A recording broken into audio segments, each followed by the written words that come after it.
आज आपण बघूया भागीदारी. भागीदारी म्हणजे काय, तर एखादी ठराविक रक्कम समान एका प्रमाणामध्ये सगळ्यांना वाटलेली असते. त्याचं एक आपण उदाहरण बघूया आणि हे उदाहरण किंवा ह्या प्रकारची गणित कोणतेही सूत्र न वापरता कशा पद्धतीने सोडवायची ते आपण बघूया. उदाहरण आहे, एका व्यवहारात 9,500 रुपये नफा ए बी सी यांना अनुक्रमे 4, 6, 9 या प्रमाणात वाटल्यास बी चा वाटा किती रुपये. पर्याय आहेत 3,500, 3,000, 4,000 आणि 4,500. आता मला सांगा की ह्यामध्ये फक्त एकाच गोष्टीवरती आपलं लक्ष केंद्रित झालं पाहिजे, शेवटचा बी चा वाटा किती. बी चा वाटा किती असं जेव्हा विचारलं जातं त्यावेळेला खाली जे पर्याय दिले हा बी चा वाटा ह्याच्याच मध्ये कुठेतरी आहे, म्हणजे उत्तरामध्ये बी चा वाटा आहे. तर आता आपण त्याच्यावरूनच प्रश्नाकडे जायचं, त्याला टॅली करायचं आपण.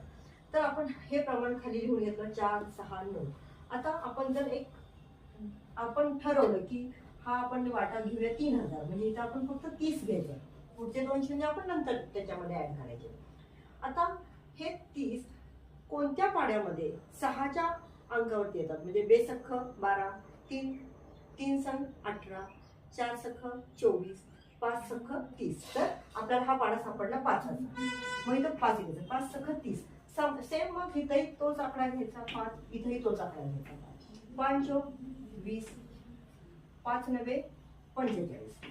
हे आपल्याला प्रमाण सापडलं. मग आता हे इथं आपण 2-2 शून्य वाढवायचे, कारण इथं ते 3,000 आहे ना, नुसतं 20 घेऊन चालणार नाही आपल्याला. हे 2,000, 3,000 आणि 4,500 यांची बेरीज करा. 4, 3, 7, 8, 9, 9,500. म्हणजे हे आपलं हे टॅली झालं का, तर झालं. 9,500, 9,500 ह्या तिघांची बेरीज 9,500 झाली. यांचं प्रमाण आपल्याला सापडलं. तर बी चा वाटा किती आला, 3,000 आला. इथून आपण सुरुवात केली शोधायला. अशा पद्धतीने आपण कोणतेही सूत्र न वापरता फक्त आपल्याला विचार करून हे गणित सोडवू शकतो.